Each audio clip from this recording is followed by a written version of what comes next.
Very good morning from উত্তর এসক্রান্তি express. আজকে আমাদের জম্মু টু হাওড়া সফরের দ্বিতীয় দিন। গতকাল রাতে আমরা দিল্লির উদ্দেশ্যে রওনা হয়েছিলাম। এখন বাজে ঘড়িতে সকাল 9টা। গতকাল রাতে ট্রেনটা অনেকটাই লেটে এসেছিল, সেই কারণেই 9টা বেজে গেল। তো ট্রেন ঢুকছে স্টেশনে।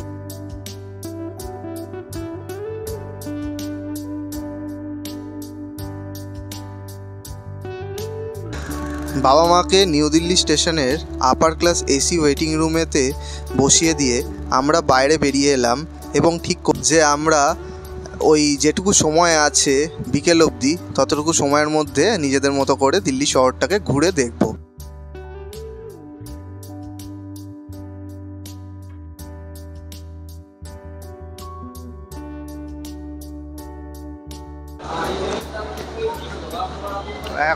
এখন আমরা ডিসাইড করলাম যে ইয়েলো লাইন মেট্রো করে আমরা যাব এখন ইন্ডিয়া গেট ভিজিট করবো একবার।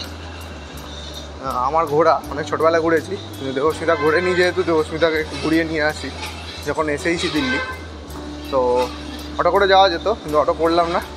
একটু দিল্লি মেট্রোটা কখনো উপভোগ করিনি, দিল্লি মেট্রোটা একটু চড়ে দেখার ইচ্ছে আছে, সেই জন্য যাচ্ছি এখন মেট্রো লাইনের দিকে, মেট্রো স্টেশনের দিকে। এখানে প্রচণ্ড গরম, তাই ছিলাম কালকে অবধি, আর আজকে কোথায় চলে এসেছি। আমরা এখন ইয়েলো লাইন মেট্রোর দিকে যাচ্ছি।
আমরা ইয়েলো লাইন মেট্রো ধরে সেন্ট্রাল সেক্রেটারিয়েট স্টেশনে নেমেছি। এবার এখান থেকে 1 নম্বর গেটের দিকে আমাদের যেতে বললো একজন, ওখান থেকেই নাকি ইন্ডিয়া গেটের দিকে যাওয়া যাবে।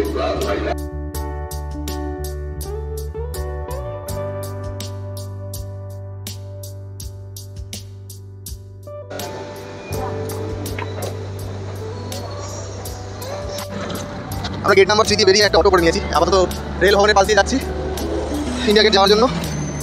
অটো করে নিয়েছি একটা, আমাদের 50 টাকা নিল।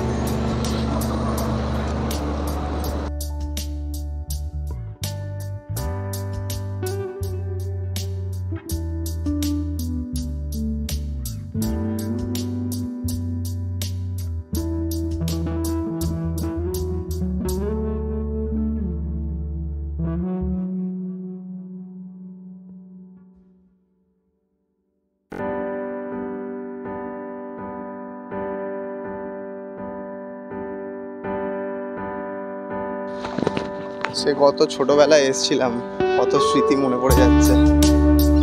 অনেক ছোটবেলায় বাবা মার সাথে এসেছিলাম দিল্লি ঘুরতে, তখন এসেছিলাম ইন্ডিয়া গেট। আর আজকে এত বছর পরে এখন বিয়ে হয়ে গেছে, বউয়ের সাথে এসেছি। এই জায়গাটা এলে অনেকটা আমাদের কলকাতার রেড রোডের কথা মনে পড়ে যায়। রেড রোডের আশপাশটাও একটু ভিক্টোরিয়া চত্বর বলুন কিংবা আমাদের ময়দান চত্বর বলুন, অনেকটা এরকমই ধরনের।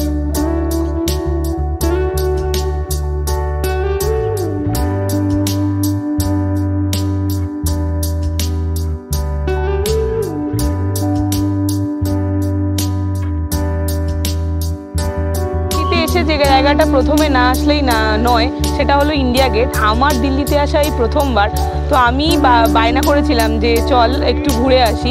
বাইরে প্রচুর রোদ, মানে চোখ খুলে তাকানো যাচ্ছে না, তার মধ্যে আমি সানগ্লাসটা আনতেও ভুলে গেছি ব্যাগ থেকে। তো অবশেষে মানে মেট্রো করে ফির অটো করে আমরা চলে এসেছি।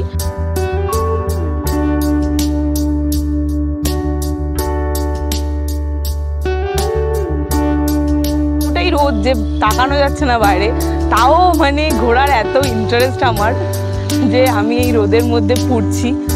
যাই হোক, ঘোরা হয়ে গেল, যাই এবার অন্য আরেকটা ঘোরার জায়গার দিকে, যা যা এখানে মোটামুটি কাছাকাছি রয়েছে। আমাদের বিকেল 4:30টার সময় আবার ট্রেন রয়েছে, তো ওটা তো মিস করলে চলবে না, প্লাস লাঞ্চও করতে হবে। তো সমস্ত কিছু মিলিয়ে মোটামুটি আরও 2-1টা জায়গা ঘুরে নিয়ে আমরা আবার স্টেশনে চলে যাব। গার্ডেনটা অনেকটা আমাদের কলকাতার ভিক্টোরিয়ার মতো, বেশ সুন্দর, বেশ কিছু ফোয়ারা রয়েছে, এখানটায় জল রয়েছে। আমি রিলেট করতে পারছি আমাদের ভিক্টোরিয়ার সাথে। বেশ একটু ছায়া ছায়া রয়েছে, ওইখানটায় তো প্রচণ্ড রোদ ছিল। যাই হোক, আপাতত বেরোবো।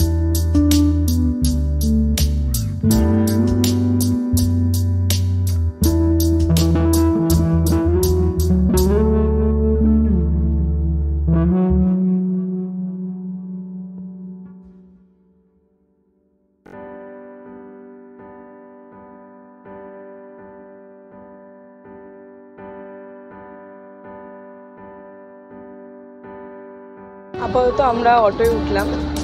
অটোয় বেশ কিছুক্ষণ ধরে দৌড়াদৌড়ি করার পরে আমরা অটোটা পেলাম। 3টে জায়গা আমাদের দেখাবে। এক হলো রাষ্ট্রপতি ভবন, 2 জামা মসজিদ, আর 3 বিড়লা টেম্পল। বাকি রেড ফোর্ট বলো, তারপর লোটাস টেম্পল, আজকে সবই বন্ধ সোমবার থাকার কারণে, তাই ওগুলো আমরা দেখতে পেলাম না। ব্যাড লাক আমার, স্পেশালি। ওর তো দেখাই আছে, আমার দেখা হলো না।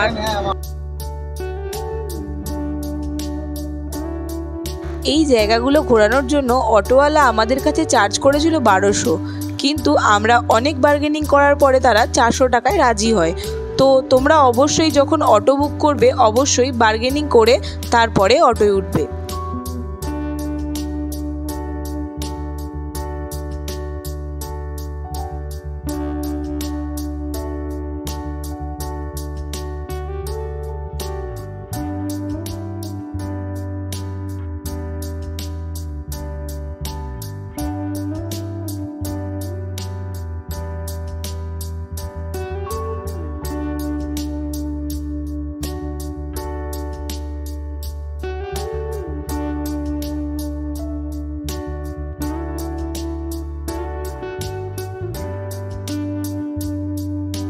বিড়লা মন্দিরের ভেতরে মোবাইল নিয়ে প্রবেশ করা নিষেধ থাকার জন্য আমরা ভেতরে কোনো ভিডিও বানাতে পারিনি।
अच्छा ये रास्ता दरियागंज।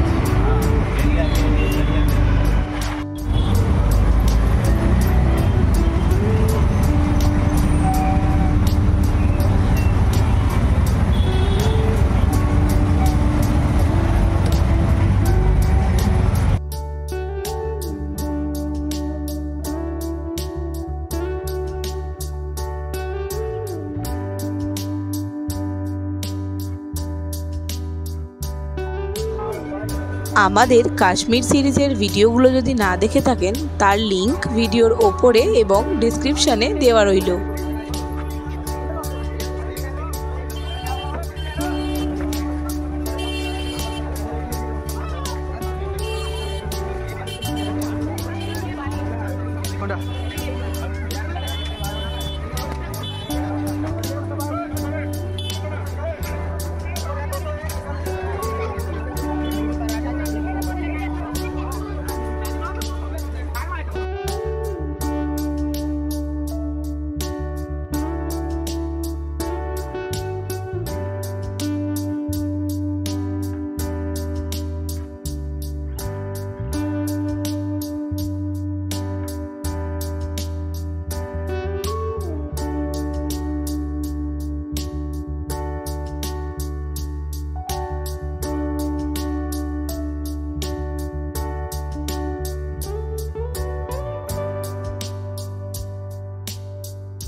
বেশ কিছুটা ঘোরাঘুরি করার পরে আমাদের পেয়ে গিয়েছিল প্রচণ্ড খিদে, তাই আমরা মনেস্ট্রি মার্কেটের একটা রেস্টুরেন্টে চলে এসেছিলাম যেটার নাম হলো জোমসা। আমরা অর্ডার দিয়েছিলাম ফ্রাইড রাইস আর চিলি চিকেন, যেটা খেতে বেশ ভালোই ছিল। খাবার দাবার খাবার পর আমরা রওনা দিয়েছিলাম স্টেশনের উদ্দেশ্যে। আজকের মতো ভিডিওটি এখানেই শেষ করছি। দেখা হচ্ছে পরবর্তী ভিডিওতে। যদি ভিডিওটি ভালো লেগে থাকে তাহলে অবশ্যই লাইক, কমেন্ট এবং সাবস্ক্রাইব করে আমাদের পাশে থাকবেন। ধন্যবাদ।